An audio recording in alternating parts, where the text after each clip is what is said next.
In medtech, the difference between a good quarter and a great one isn't always the product. It's the friction standing in the way. Broken sales cycles, misaligned teams, deals that stall at the finish line. Every leader feels it, and the best ones know how to remove it. Welcome to Zero Friction, the podcast where we go inside the minds of medtech's top commercial leaders to uncover the real barriers they face, the decisions they make, and the systems they build to keep the revenue moving. I'm your host, Terry Kuchaluchis. Let's remove some friction. Welcome to Zero Friction. I'm Terry Kuchaluchis, founder of RevRx AI. Today's episode is about a friction point most of us never think about, and one that science says is quietly impacting our personal and professional lives at scale: human touch. My guest is Keely Shoop, CEO of Cuddlist, and the platform is setting the highest standard for consent-based client-led touch. Cuddlist has been featured in the New York Times, Glamour, and Cosmo, and Keely has been building a practice in this space since 15. This conversation is about what happens when we remove the friction between people and the connection they actually need. So Keely, welcome to Zero Friction, and why don't you kind of tell us a little bit about yourself and Cuddlist? Certainly. Thank you so much for having me on, Terry. I'm really excited to chat with you. So I have been in private practice doing cuddle therapy work or professional cuddling for 10 years, for over 10 years now. And a couple years ago, after following the company from its inception, I purchased Cuddlist and now run Cuddlist, which trains and certifies folks in this modality. It also provides a membership service for them so that they're entrepreneurs and they have unique needs in that realm. And so we give them a lot of support. We give them a lot of resources so that they can keep their practice sustainable. Well, that's awesome. So tell me about what Cuddlist is actually doing in the marketplace today. So your customers are their companies, their people. So tell me a little bit how you engage your audience. Yeah. I mean, it's interesting. Our customers are the practitioners themselves, right? But we're serving a lot of different populations because we are connecting our customers, the practitioners, with the broader community. And we're connecting companies with people who can support them. And so Cuddlist's responsibility, what we feel as our responsibility, is a lot of public education. It's education first and foremost for our practitioners, very quality education around connection, around the physiology of touch, and around that piece that is unseen. And that piece that is unseen is around communication. And that communication piece often involves boundaries and consent, which can be buzzwords and can also be scary words, but we make them actually really lovely.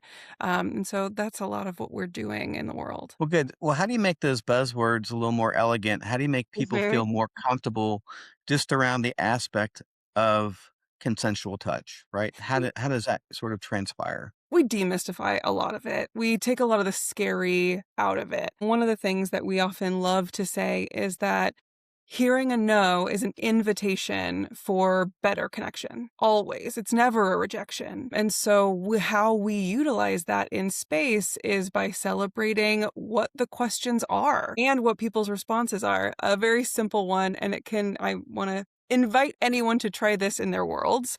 But a very simple thing that we can teach is when you greet someone, would you like a hug, a handshake, or a smile? And I often say that with, a little cheeky grin and see what people say. And oftentimes people see that as a very, very engaging entry point into connection. Like, oh, well, I have choices now. Well, I wonder what I'll choose, right? And we make it more approachable. That way, everyone has what is actually feeling comfortable for them. I work with a lot of neurodivergent folks. And sometimes just the smile might be where they're comfortable, especially if they're in a new space, if they're meeting brand new people. A handshake might be social convention and might feel really comfortable for other people. Whereas a hug might feel a little too formal. And some people, I know you know them in your personal world, I'm sure, they're the huggers. Right? Yes. They're the ones who are going to just absolutely give a big bear hug to anyone. We want to embrace those folks too. So it's little pieces like that make that not scary, but make it a point of connection. Well, that's awesome because it also provides some empowerment on the other side of it too. And I think that Oh, yeah. you brought it up. The choice is a wonderful thing. And so Mhm. that leads me to another question. So tell me a little bit about the science behind touch and what does that mean? And, how does that impact our lives? Not only those that are getting touch, but those Mhm. that are providing the touch as well. What's happening in the body? So what's happening in the body with that is it's decreasing cortisol. If people are familiar with cortisol, that's the stress hormone, right? Right. Having oxytocin in your system. Oxytocin is produced when we touch another person, handhold, hug. That decreases cortisol. It boosts our immune system. It lowers our blood pressure. It's really wonderful for a lot of our physiological well-being, and it helps us regulate our nervous system. And it sounds like the oxytocin is a wonderful drug, right? It really Yeah, kind of absolutely. brings a lot of We'll have energy to. people leaving, a space after a really, really quality session or quality time, and we'll need to have a few minutes, right? Like, "Here, have a glass of water," because they might feel a little floaty, and and technically, their reaction times might be a little bit slower because of the different parts of the brain that are activated. So it does feel a little, you feel a little buzzed off of a really great hug session. So yeah, absolutely. Gears just a tad bit. And let's go into an area that might be underexplored, really is taking the workplace angle. Mhm. I have a lot of followers on the LinkedIn network that are professionals. They are human resource professionals. They're all involved in some sort of ERG program or diversity and inclusion program. Because when Mhm. you brought up the neurodivergent population, I Yeah. just wanted to say, like, when you look at neurodivergent workforce conversation, it has a lot of accommodation checklists and things like that. What are you describing? What can you describe to me about neurodivergent workforce and how your therapy can actually lead to a more, you know, better professional work style, life environment, better Mhm. workplace, not only for the neurodivergent employee, but also for the rest of the workforce population as well? Yeah, well, we've talked a little bit about the physiological effects of how positive touch can be for the body. But the core of what we teach and some of the communication tools and kind of the philosophy behind this modality is way more than that. It actually has way more to do with connection and interaction. And so, one of the most fundamental philosophies of the work that I do is that every person does not need to be fixed. And that's going to be really Mm, relevant when we talk about neurodivergent folks, because a lot of neurodivergent folks will walk through the world and be very consistently trying to mask or fix themselves to fit the existing molds.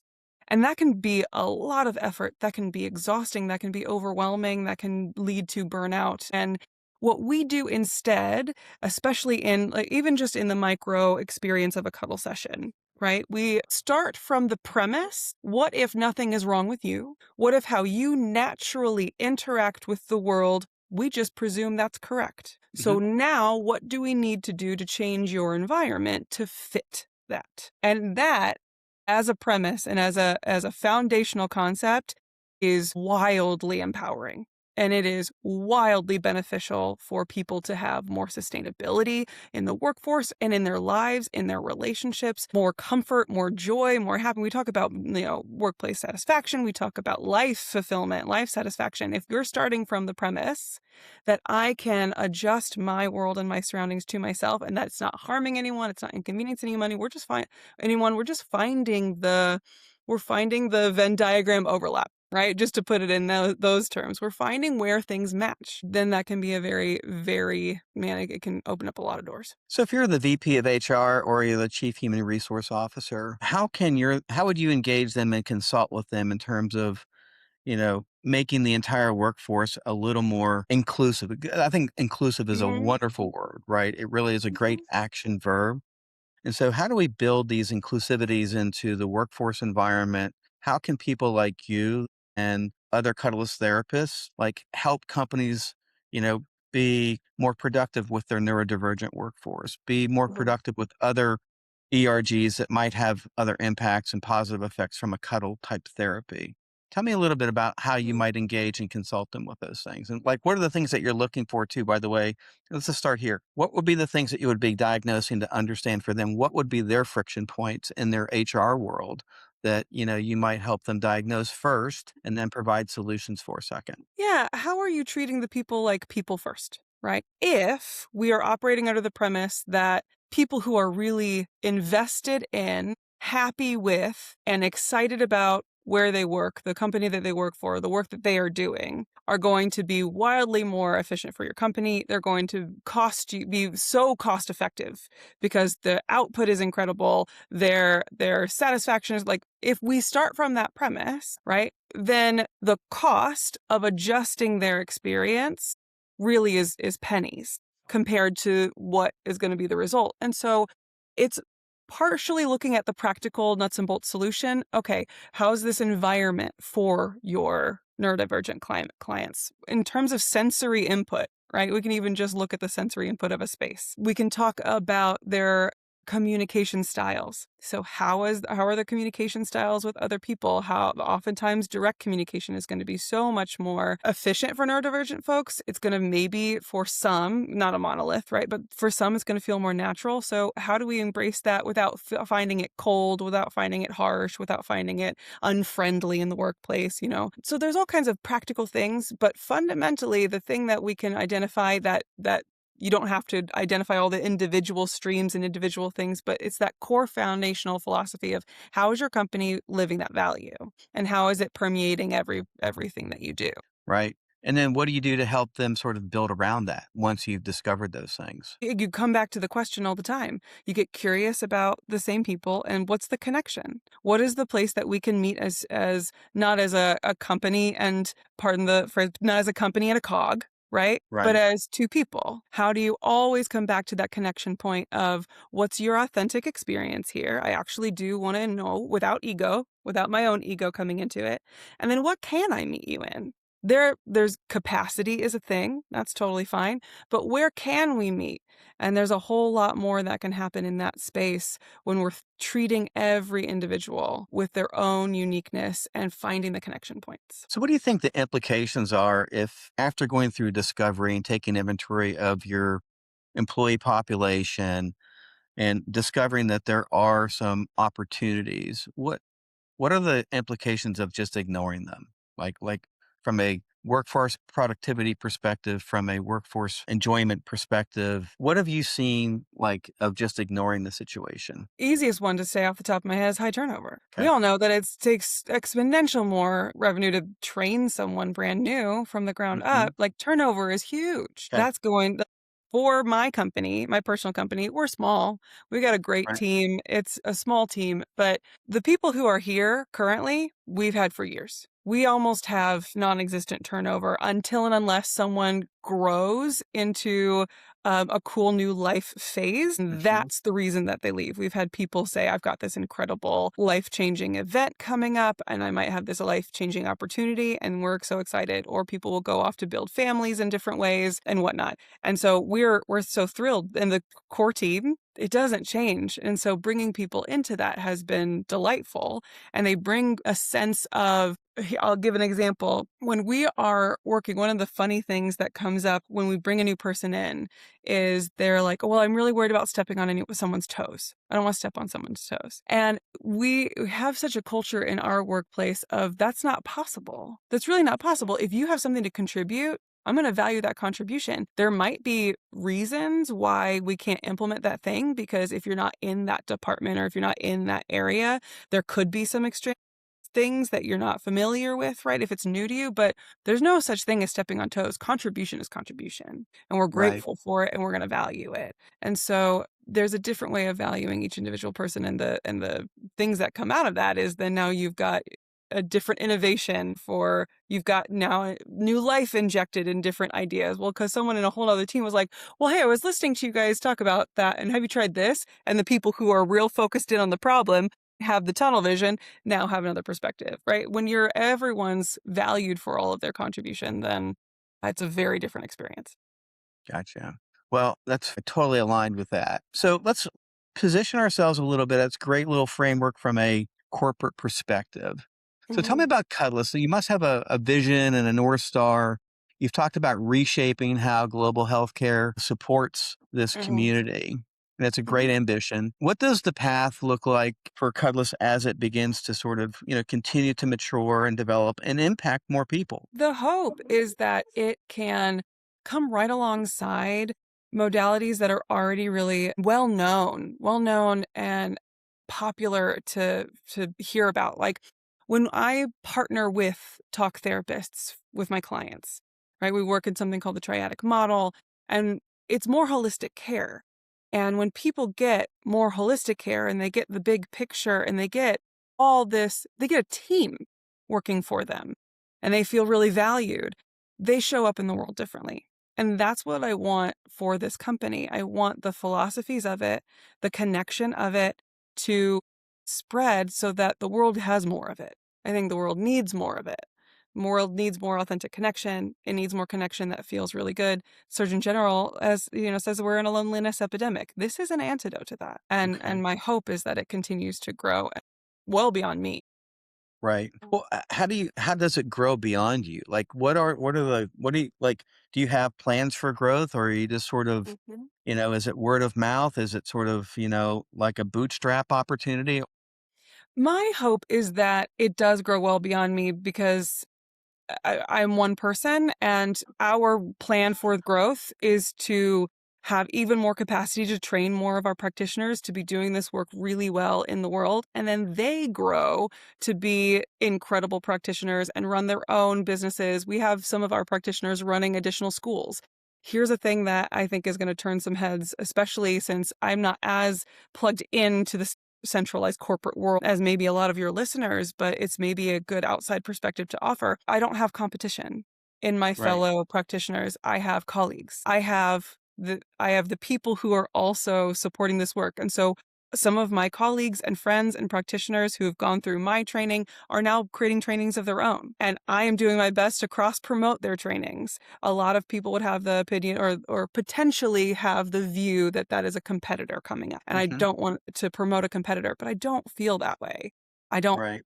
find that it always brings back tenfold when I am in community with these people. They're going to continue to bring people back to the training that they originally got and valued. And if they're Right. doing something that's incredible, I want other people to have more resources for them. That's great. And you have your Cuddlist is a network and a community in itself is Mhm. sort of the mainstay of the premise for it. And it's Yeah. great that they have a resource for training, a resource for networking, and a resource for collaborating.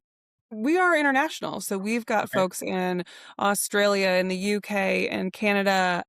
We've got folks lots of different places. It is predominantly centralized in the United States, and we've got quite a few people on both coasts. We've got a sprinkling of people throughout Central North America, and so we're growing all the time, which is kind of lovely. Well, I think that, the important fact is that you're touching people, you're helping people feel more comfortable around a wide array of things. And we just talked about the neurodivergent component only.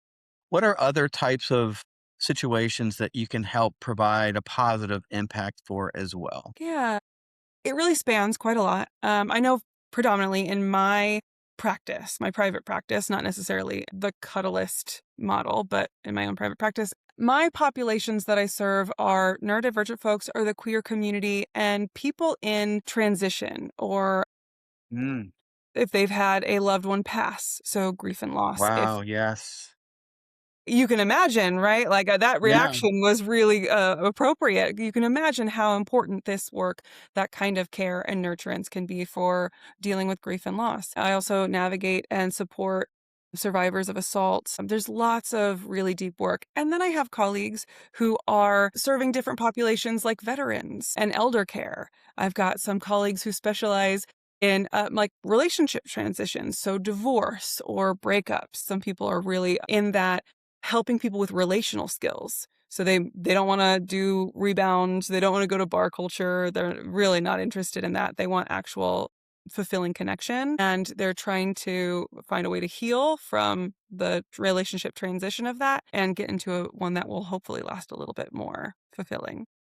Wow, that's pretty cool. And that really kind of opens the conversation up quite a bit, actually. I hadn't even thought about you're transitioning from losing a loved one, and that probably has a huge impact on Mhm. people Oh yeah. personally, professionally, anxiety, depression, all those things that go along with, an unproductive lifestyle. So, wow, very, very cool. But Mhm. so before we close, I just want to cover a couple things with the audience that they can take away with. The friction in mental health is just not access to therapy, but it's picking the right therapy to fix the right modality problems, right? So, and I Mhm. think, as you said, Cuddlist really has a unique offering where, it's a pretty interesting new space, and it definitely is an alternative to other things, and it can be very powerful.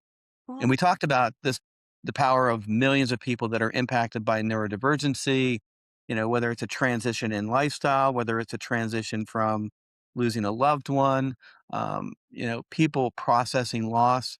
That missing link is very somatic, it's physical, and there is science that backs up this type of therapy. mhm, Secondly, consent and customization is not a soft concept. And you and I talked about like that's an awkward sort of discussion to have, especially in a corporate environment.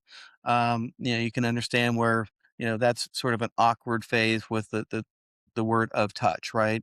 But you've found a way to break through that and make everybody feel comfortable with it, which is a wonderful thing. And what Cuddlist has built around this client-led boundaries in your practice is the reason why, other professionals can trust it. And that's why your clients come back in return. This is a business principle as much as it is a therapeutic one.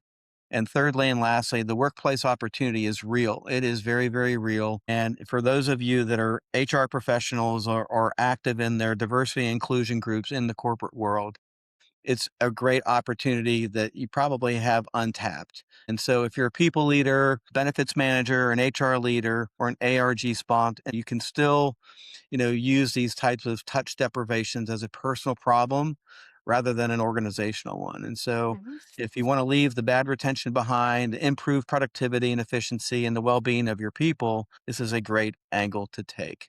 And so, Keely, this has been a genuinely eye-opening conversation. I'm glad that you've built Cuddlist. It's a great opportunity to open eyes across the professional and corporate world. And it's exactly a nice, unique thing to move somebody from the margins of the mainstream into the fringes. And Mhm. so that work really matters. And thank you. So anyone listening, Mhm.